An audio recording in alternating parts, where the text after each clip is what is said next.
Garfield Kart? Really? I'm gonna review Garfield Kart. This garbage, half-assed attempt at a cash grab that lacks any sort of original...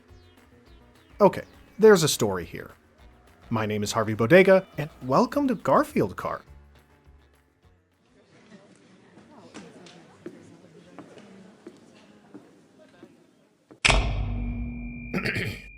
A reading from Garfield, published August the 4th, 1987, written and illustrated by Jim Davis. Panel 1. Garfield approaching a warm lasagna. Quote, "I am an artist."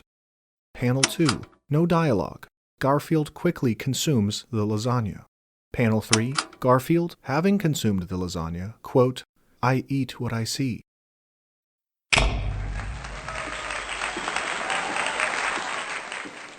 Garfield is a syndicated comic strip written and illustrated by Jim Davis since 1978, following its namesake, a sarcastic, hedonistic, and demeaning orange-striped cat. You know the deal. He hates Mondays, loves coffee and lasagna, is mean to Odie the dog, and degrades his owner John. To be clear, Garfield is a funny. Notice I didn't say Garfield is funny, I said it's a funny. Funnies are comic strips written and illustrated mainly for print and newspapers for family-friendly comedy. I know quite a bit about funnies, as I read a lot of them as a kid. Everything from Peanuts, Pearls Before Swine, and The Far Side to Calvin and Hobbes. And those were just the ones that I liked enough to have books. I read a lot more in newspapers. I realize that probably makes me sound ancient, but of course, I also have a Garfield book. I mean, not because I liked the strip, but because some relative probably heard I like funnies, and Garfield is so ubiquitous that I was gifted it at some point. Compared to strips I really liked, Garfield lacks the social commentary, imaginative world, and fantastic artistry of Calvin and Hobbes, no morals or endearing character moments like Peanuts, no secretive adult humor like Pearls Before Swine, and no absurdist satire like The Far Side. That said, most of us are more familiar with Garfield's avid franchising than the comic strip. Everything from plushies, Chia Pets, figurines, to Sam's Club diapers, statues, a compilation album of songs inspired by Garfield, a Tyco telephone that has been washing up on French beaches for the last 35 years, and so much more. Like 3 television series, with a new one coming up on Nickelodeon, 12 television specials, 3 straight-to-video films, 3 blockbuster films, the latest released in May of 2024, and almost 30 video games. Mr. Speaker, as the Congressman who represents Muncie, Indiana, and Delaware County, home to the most famous cat in the world, I rise today for the awesome and important duty to pay a happy birthday wish to Garfield. Now, over-franchising can really water down and lessen the bite of what a franchise represents. Famously why Bill Watterson of Calvin and Hobbes notoriously never licensed his characters. However, Garfield is canonically a prideful hedonist, and the comic's subject matter is already so mundane you can't lessen the impact. You don't have to worry about invalidating deeper meaning when you don't have any. This is where the internet has filled in the gaps. We want there to be more, creepy implications, some insidious motives, or subversive satirical irony. Garfield, the routine cliché that it is, has instigated some of the best fan art and cutting artistry I have ever seen. However, when I think of Garfield itself, I think of a fairly mundane, heavily franchised comic strip, contributing to a derivative, unoriginal tone. Tying this with a kart game almost seems like a joke in and of itself. Sure, racing-specific genres have been around forever, but kart games have sort of become their own category. A racing game in a non-racing franchise. I think the most lauded of these, for good reason, is Mario Kart, but it's far from the first or only. Everything from Final Fantasy, Mega Man, Cartoon Network, Pac-Man, The Muppets, Digimon, M&M's, Looney Tunes, and so many more were derived from successful franchises to capitalize on a trend to varying but mostly low ranges of quality. I don't want to race around with Banjo-Kazooie, I want to learn more about Grunty's Thick-o-Fire. Kart games are a gaming meme. From jokes like Bloodborne Kart more recently, to a 2004 April Fool's joke in Electronic Gaming Monthly outlining Lord of the Rings Kart. 11 years later, we've arrived at Garfield Kart. Released in 2015 for Mac, PC, 3DS, Android, and iOS, our title for today was developed by Lyon, France-based Artifact Studios, known mainly for low-budget franchise games in the racing, adventure, and tactics genres. However, Garfield Kart isn't based on the strip directly, but the Garfield Show, a CGI animated television series that was airing at the same time. So we have a game based on the television show of an inherently derivative and over-franchised comic character featured in a notoriously unoriginal video game subgenre developed by a studio known mainly for uninspired spin-off games. Yet, we have positive reviews, so enough context. Let's unravel the mystery that is Garfield Kart. The first disclosure about the gameplay is that I am terrible at it. If it's a racing game and it isn't 2005's Mario Kart DS, then I stink. I will be open, honest, and vulnerable with you at this time. Making this way worse is I made the insane decision to play with mouse and keyboard, a verifiably terrible idea for any racing game, so with these two things combined, you'll notice me struggling at times. However, I can't say it's entirely my fault, as Garfield Kart's PC mechanics are strangely tuned.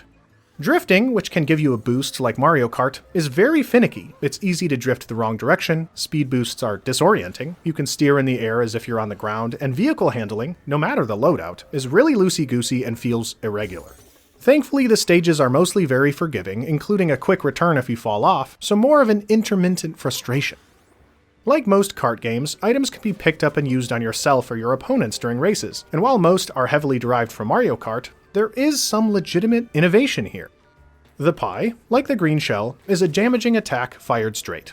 While it can't bounce off the walls, you can place it behind you as a stationary hazard like the banana peel. They essentially just combined those two items. I like that. A remote pie is like the red shell, which tracks and strikes an enemy. Evil gems are like the bomb-ombs, causing an area of effect explosion, but can lock onto enemies unless they go over a boost. Perfume is like the Mario Kart star, increasing speed, resisting slowdowns and attacks, but doesn't damage enemies you come into contact with. Lasagna is like the mushroom, granting a speed boost, and the pillow, just like Mario Kart's lightning, strikes everyone in front of the user, but just slows down their drive speed slightly and prevents boost drifting. The UFO is a surprisingly clever idea. It's like Mario Kart's notorious blue shell, which tracks the person in first place and blows them up. The UFO has the same idea, but spreads 3 UFOs in front of first place, 2 of which will temporarily abduct them, and the third will let them through. You can't tell and it's random, and they can sometimes be avoided altogether, but it's nice to introduce some strategy and chance into a previously almost certain explosion. The spring jumps you into the air. Many stages have alternative paths only accessible by spring, which bypasses parts of the stage altogether, but the problem is, many stages don't. If you're in last on one of those tracks and get a spring instead of 3 lasagnas or something, it's always frustrating. Lastly is the magic wand, which fires straight forward and switches places with any enemy it strikes. Mostly this is disorienting, but can be satisfying. Besides my badness, Garfield Kart has functional mechanics. While they're not great, I can see people having some fun, but we haven't gotten to my least favorite thing about the game yet. While it's worth mentioning, the performance is far from perfect with some visual bugs, an occasional soft crash, slowdowns especially while drifting, and rebinding controls has to be done before launch like an emulator and sometimes randomly resets, Garfield Kart has a Collectathon system. While you're racing through stages trying to beat the random assortment of 5 of the other 7 characters, you'll notice coins and puzzle pieces. Every coin you pick up can be used to purchase items in the shopping cart tab like hats, spoilers, boosters, or new cars. Unfortunately, these are not cosmetic, each granting a variety of statistical or item-specific benefits, but priced rather prohibitively. Boosters are consumables that start at 15 gold each and can be used once per race, or 4 times per Grand Prix, the 4 consecutive races in a row, and the game will disapprove of you not using one. Spoilers are 500 to 2,000 coins each, hats are 500 to 3,000 coins each, and cars are 2,500 coins each. The thing is, coins don't respawn after each lap, and NPCs can pick them up as well, so you'll probably average 8 to 15 coins per race, or 32 to 60 coins per Grand Prix. So you might not even break even in one Grand Prix if you're using boosters. A basic hat or spoiler requires 7 or 15 Grand Prix, and a new car is 42 to 79 Grand Prix to afford. The fact is, you won't want to do that. Not because of the tedium, but the medium 100cc difficulty and hard 150cc difficulties charge 500 coins for each of the subsequent 3 cups. This is not to unlock these cups, but to try. It's 500 coins every time. It costs the equivalent of 7 to 15 full Grand Prix, made worse by the fact you'll likely really struggle in 100 and 150 cc's as your opponents will use bonuses and boosters. Garfield Kart is about grinding frustratingly easy 50cc races hundreds of times. Sure, as you progress, you'll automatically unlock new characters, and each day of the week has a random challenge to unlock things for free, but this level of tedium is egregious. How about the puzzle pieces? Every stage has 3 of them, mostly in very inconvenient locations, and they each unlock one segment of a puzzle covering a picture of Garfield and the gang. Once you unlock them all, you can see the whole picture. That's it, no coins or anything. While the mechanics are serviceably below average, the Collectathon aspect seems like it's meant to be trying to steal my money via microtransactions on a mobile game, so the overall experience is rather negative. I won't take long on the presentation. While there are a few decent maps, everything is simplistic and blocky with few animations that often play at the wrong time, character models are rudimentary and somewhat uncanny, and nothing really stands out. Maybe Tomato Town? The audio is mostly similar, with character callouts being grating, most effects sound stock, and few effects in general.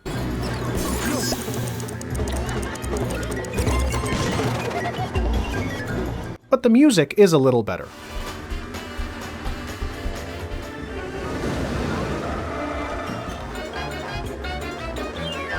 I couldn't confirm if these were composed in-house, but they're incredibly generic to totally serviceable with one standout. In the Hamburger Cup, second track, there's what I call Alien Bossa Nova, and I genuinely really enjoyed it.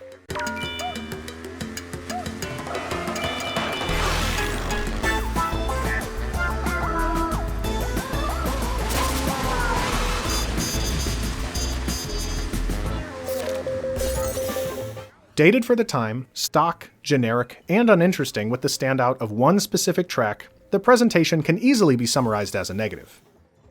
Like Mario Kart, Garfield Kart also lacks an overall narrative or story, so why is this game reviewed so well?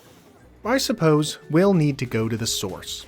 Let's read some reviews to understand why nearly 10,000 people have reviewed this game and it sits at an overall very positive. Yeah. The best game I have ever played. Gameplay is smooth and has no flaws. The lore is deep and interesting. Visuals are extremely realistic and pleasant to look at. Audio is highly immersive. Mario Kart for intellectuals. Please make this an esport. This is a game. Car. La Saga. I miss my wife. Of all the games in the world, this undeniably is one. My wife has undivorced me. It's like Skyrim with lasagna. Checkmate, atheists. Sexually liberating. Garfield was my sexual awakening. My girlfriend and I make out to Garfield Kart theme song. Please introduce one-handed mode. Just love Garfield that much. The sex scenes were a bit too graphic for my taste, but overall a fantastic addition to the Star Wars canon.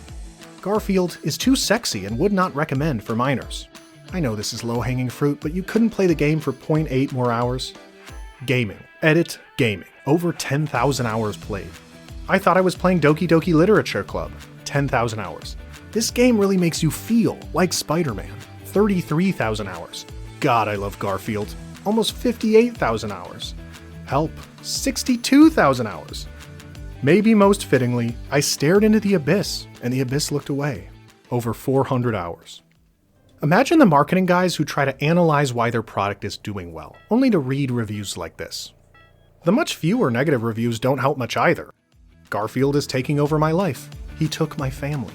Wanted to eat some lasagna, sad face. Multiplayer is a scam. Can't play with BF, angry face. I cannot eat all this lasagna by myself. Please fix. I didn't see John's humongous meaty member. Can't piquet with my GF. Who's hot? Giant honkers. And I hate it because I'm playing on keyboard and mouse. Okay. That last one is legit. People bought this, overwhelmingly didn't refund it, just to make a joke or leave an ironic comment. Yeah, this game is only $5, but the overall positive reception of Garfield Kart, as difficult as it likely was to parse for artifacts and their publisher Microids, developed and released a sequel in 2019, Garfield Kart Furious Racing.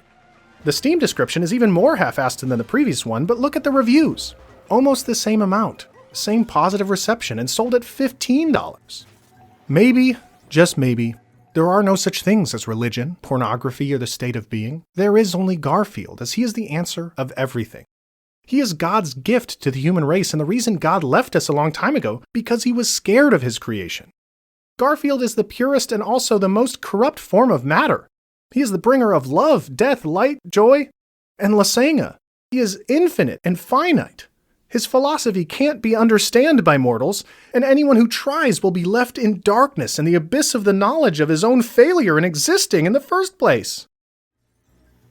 We often talk about the negatives of internet culture, as there are many, but finding humor and ironic absurdism in everyday life or something so derivative or mundane, there's something kind of wonderful about that.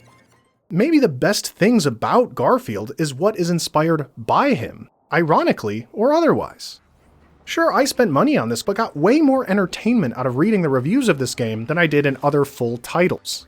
Of course I don't recommend this game, as it easily scores at the bottom of the list for all games I've covered so far, but I highly recommend going and reading the Steam reviews for this game or its sequel. They're hilarious. I had a lot of fun making this video and delving into this forbidden knowledge. Thanks so much for watching. My name is Harvey Bodega, and I hope all is well, friends. Thanks a lot.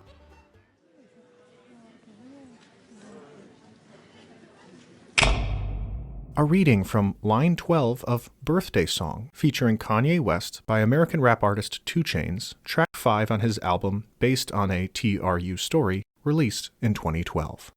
Quote, "She got a big booty, so I call her Big Booty."